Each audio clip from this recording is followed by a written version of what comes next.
because honestly, the United States military got a lot of weapons that a young man, whether he done had multiple situations in the street, would have no understanding of. And Chicago is like the leader in trauma and horrible outlook on what's going on with young men, because they in a different trauma and they've been put in a different type of war zone, and it actually spilled over to New York. Me being a troublesome kid and doing certain things to get myself in trouble, I understand what it's like, but I also understand how to come up out of that and become reformed, and now do podcasts and be in the studio and enjoy what I do and love what I do.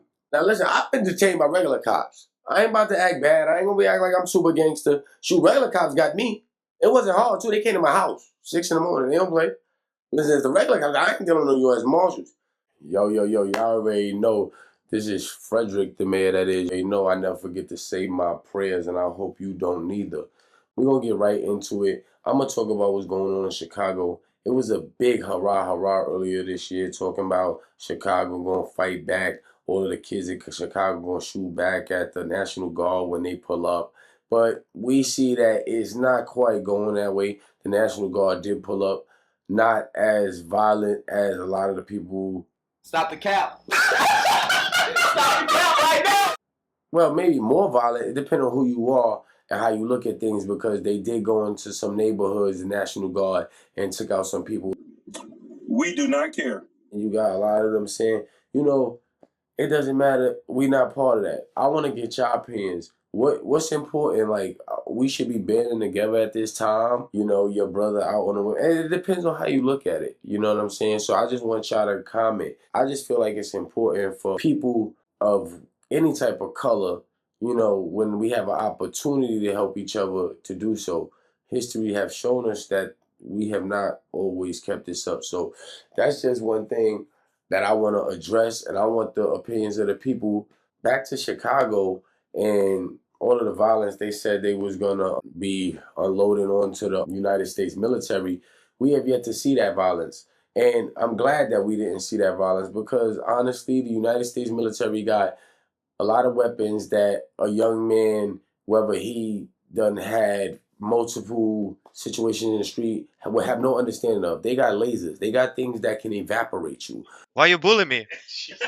You fucking bitch. You bully me. Everyone asks. Liquid. Do you understand what you're dealing with? You're talking about drones. We're talking about things that can see through buildings. They don't even have to engage with you personally to wipe you out.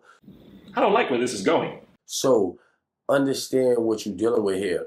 And I am glad that some of these young men was wise enough to just, not go through the bloodshed and be apprehended, or whatever the case may be over there. But I definitely want to do a lot more research on what's going over there and how they doing the people with the ICE situation and what's going on with that. Because I don't think they how are they doing it? Just randomly taking people and asking for their paperwork. And I'm saying, like, wow, what is the criteria? How do you know? Are people telling on each other? It's a lot of malice that's going on in the world right now today. Stop it. Get some help. And I believe that the good people, if we rise up and we really start, bringing some light to some of these subjects, we could bring some attention to them. But as long as we staying quiet and we not really caring about the issues that's at hand and the thing that's going on in the world, then we ain't going to have a voice. Our voice ain't going to never matter, because a house divided cannot stand. So if you know anything about houses, it needs to have a strong foundation. Mr. Johnson, you attended an event in 2020. It was called We Don't Call Police. And that same year you said it was a political goal to defund the police. President Barack Obama took it one step further as well. Basically said that the effort of the defund police movement lost an audience because of that slogan, I guess is what he's calling it.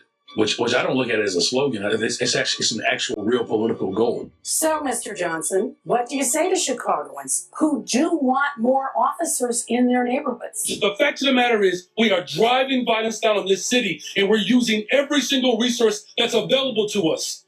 Jails and incarceration and law enforcement is a sickness that has not led to safe communities. I'm Mr. Mayor's house.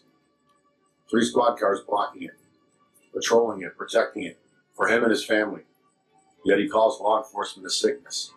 What a hypocrite. Piece of garbage. Mayor Brandon Johnson, in my opinion, the worst mayor in America. What?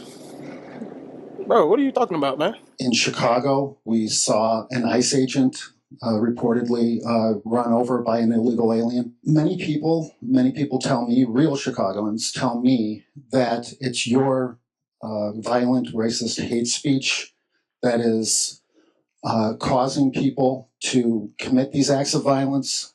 What do you say to the real Chicagoans who detest what they call the insipid, insidious, boneheaded hate speech that you engage in on a daily basis? Well, first of all, I don't engage in hate speech. The remaining question that has yet to be answered, because y'all keep running from it like I'm Marianne Ahern, is what do you, the Illinois Attorney General, and the governor have to offer in lieu of sending in the National Guard, the 101st Airborne, or what have you, to make Chicagoans feel safe in their communities in real time, outside of reported statistics and so on? I think I understand your question. Okay, let me just start with this. How about this?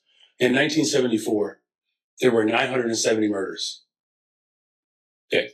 1995, there were 828 murders. 2016, 778 murders. 2021, 805 murders. This has been a problem in this city for a very long time. Now, my deputy mayor, Gatewood, we're offering a better pathway so that we don't have 970 people murdered in our city every single year. But you're not going to convince me that the people of Chicago only deserve law enforcement. I get so sick and tired of people believing that the only thing that black and brown and poor people get to get in this city are badges. People want jobs. That's why we've increased the ability for young people to have jobs in this city. Yeah, I'm going to chime right in on that. He right. The black community and the brown community, we don't really benefit. Think about it. It's like when you was a kid and you used to get your behind whipped when mama used to tap that behind, tap that ass, you know what I'm talking about? You know what I'm talking about? Stop acting like y'all ain't never get whooped before, man. Don't start that with me. I'm not even playing. We ain't even gonna play like that. We ain't even gonna do that. You know what I mean? Like, straight up. So, don't be acting like y'all wasn't getting whooped. You know what I'm saying? So, that didn't help you. Most of the time, hurt people. So, the more whoopings you got, the more whoopings you gave plenty of times. You know what I'm saying? Honestly, I got so used to hardship and going through things that it became normal for me to go through. I got into a lot of, I got whooped certain times, by my moms and stuff like that. Not like abusively whooped, but basically every other time I did something bad, she let me know it, you know what I'm saying, physically.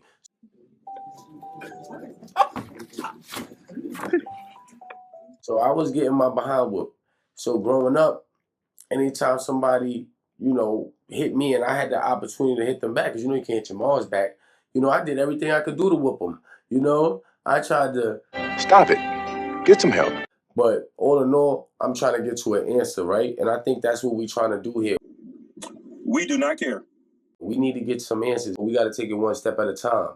In our community, we building here on YouTube and TikTok, we going to look for solutions, yo. If y'all got solutions, y'all let me know in the comments. What could we do to do better economics? What could we do to better integrate our brothers so we can stop the beefs? How can we let people know that they brothers? Because let me tell y'all something. If y'all do your Ancestry.com, and this go for the Black and Spaniards, yo, you'll be surprised who related. But I know some things from, doing my little ancestry checks and stuff like that. So do your ancestry checks. You'll be surprised how much you're influenced by another culture. Sure, you might got some Chinese in there. You might got some Cantonese in there. And then you'll be making fun of somebody, oh, you Haitian, and then you going to find out you 35% Haitian. You got that in your blood. Just saying, like, right? If you don't know where you came from, how can you know where you're going? I'm just trying to figure out, how can we get to where we're going?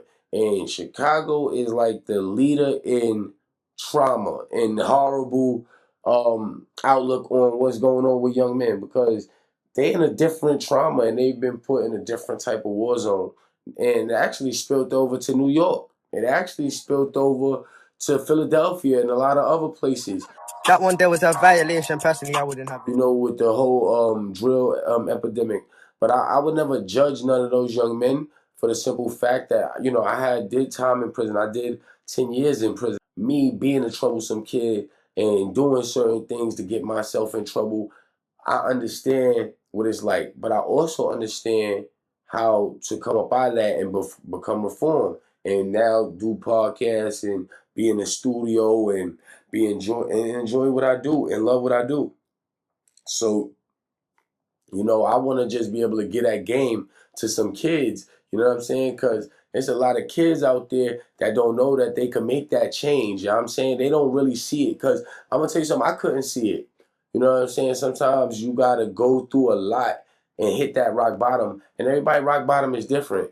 So I hit a rock bottom where I felt like I wasn't nothing. I'm going to keep it real. I felt like I wasn't important anymore. I don't feel like the people, I always had support, but you know, we get ungrateful sometimes. You know, people we feel entitled as people a lot of times. So what happened with me was I felt so entitled, like the world owed me something or whatever, and I was just basically just crying and crying and crying until I couldn't cry no more. Not like literally crying, but in my soul was crying, and I'm like, man, yo, I can't be this weak. You know what I'm saying? 'Cause you do 1,000 push-ups in jail. You know, you read all these books and you try to act like you smart and stuff, you know what I'm saying? You start learning big words and now you better than people and you go through all these changes, right? And then when you come out of all these changes, you realize you still ain't do nothing. And then that was my first moment of enlightenment, like, yo, I done got all these abilities physically, mentally, and everything I got. And it was just everywhere at first, right? And then the next question I asked myself is, how do I put it all together? You know what I'm saying? So I really just wanted to put it all together. So that's what I did. But I really understand what it's like to be what they call now a YN.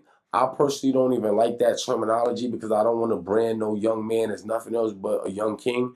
You know, I call any man or young man I see king because, like, if you made it through any type of anything, you know, that's your level. You know what I mean? And everybody can strive to be a king.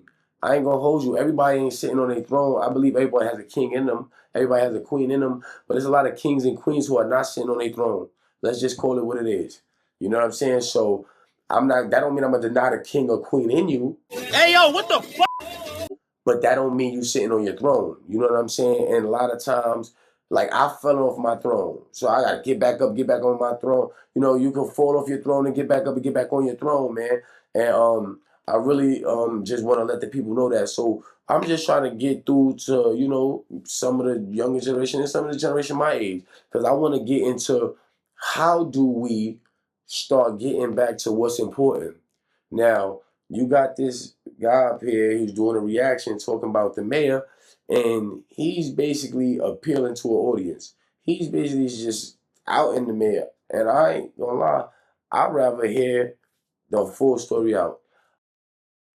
Dr. King said this right here in Chicago, the National Conference on New Politics. What did he say? He said, militarism is a sickness. I am trying to eradicate the sickness from this city and from this country. To offer, no, listen, Mark, I get to answer my question now. You've asked it. Mark. No, Mark, I'm answering my questions. Of course they are. But you're not going to be able to avoid that if we don't do the things that actually work. We are not split on this issue. The fact of the matter is, no one has asked me to send federal troops into this city to make it safe. It has never come up. It never came up during the campaign. It's never come up in the first 2 years. The fact of the matter is, we are driving violence down on this city, and we're using every single resource that's available to us. But let's keep things in context. That's why I said, when is it going to be important when we address the things that really matter, right? So what's important is he's trying to let y'all know we don't need the National Guard to come in here because it could possibly cause more harm than good.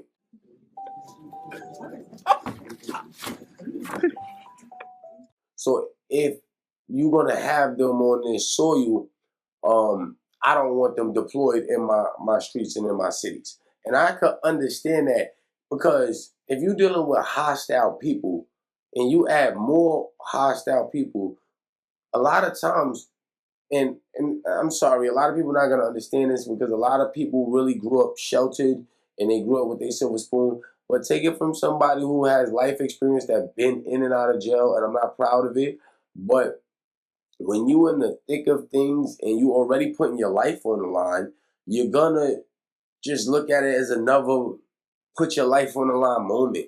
You know how many times, the dudes from different areas put themselves in position where they can't even walk to the store safely, where they could just die from that, and it's a serious thing. You could seriously die in certain neighborhoods in the Bronx, Harlem, and Brooklyn if you're from the wrong block and you don't know nobody over there and you know you the ops from the other side. You could seriously die. Stop it. Get some help. You could something seriously could happen to you in all of the major cities. So, that being said, we have to be aware of our surroundings. We got to listen. And one thing about being aware is knowing who the representation is. I think that this particular person, I'm going to try to find somebody else because I don't think Hannibal is Hungry is really trying to help anybody in our community as far as, the urban community and how we need to see things. I think he is going to be one of those people that's more along the lines of just trying to appease a certain color demographic, skin color. And me, I'm not here for that. And I'm not going to even attempt or try to do that. I'm going to stay in my lane and speak the truth and speak the real. And the real is that his solution may not even be a solution, the mayor, but what you could say about him, he's giving it a go, and he actually has an idea behind what he's trying to do. Unlike you hear from a lot of mayors, like come on, you even have some higher ranking government officials that just seem clueless. So what I'm saying is, don't just be so quick to write the man off. And he did do some good stuff. He did some legal stuff that now, even though in Chicago they do have the National Guard out there deployed, and I'm gonna look up how many times the National Guard was deployed on U.S. soil for these same type of reasons. If it ever was a time, y'all gonna find out. I'm gonna let y'all know. So y'all gotta stay tuned because that information is coming. You know what I'm saying? Already fought and will. If you box them in with vehicles, it is reasonable for them to believe that they are being ambushed and that this could end in a deadly situation.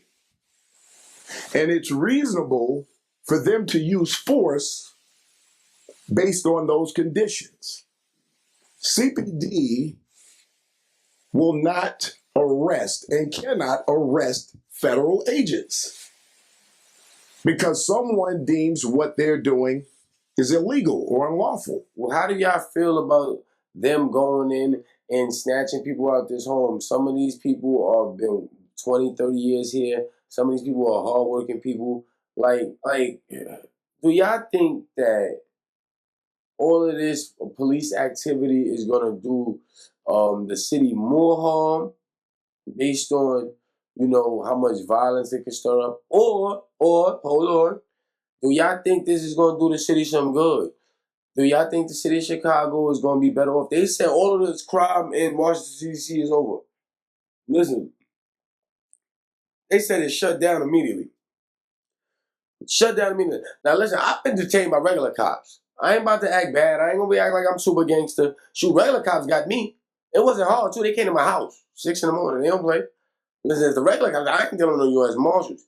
So they out there, man, they like, we ain't scared of U.S. Marshals. Shoot, you shoot yourself. Because I know some SWATs that'll whoop you. You know what I'm saying? You got to take it to U.S. Marshals. But, and to each his own, everybody got their own experience, and everybody at their own level of what they willing to do and what they not willing to do.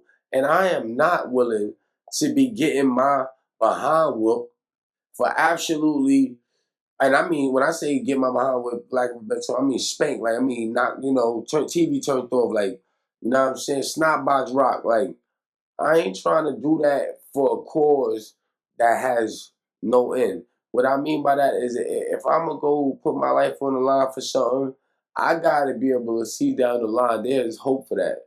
Not to say, you're going to win, but it got to be hope for that. Like, if you put your life on the line because somebody try to harm your daughter, you put your life on the line for your daughter because you hope she's going to grow up and be a promising young queen, and you're willing to make that sacrifice for her. So We have to keep things in context. Y'all let me know, man. How y'all feel about all the violence that's going on in Chicago? How do y'all feel that the mayor himself, Mayor Brandon Johnson, is handling everything that's going on in Chicago? And also, man, how do y'all feel about people that constantly bag on, the black community, whether black or non-black? What do y'all feel about these things? Y'all let me know in the comments, man. This is Frederick the Mayor. Y'all already know the vibes, and I'm out.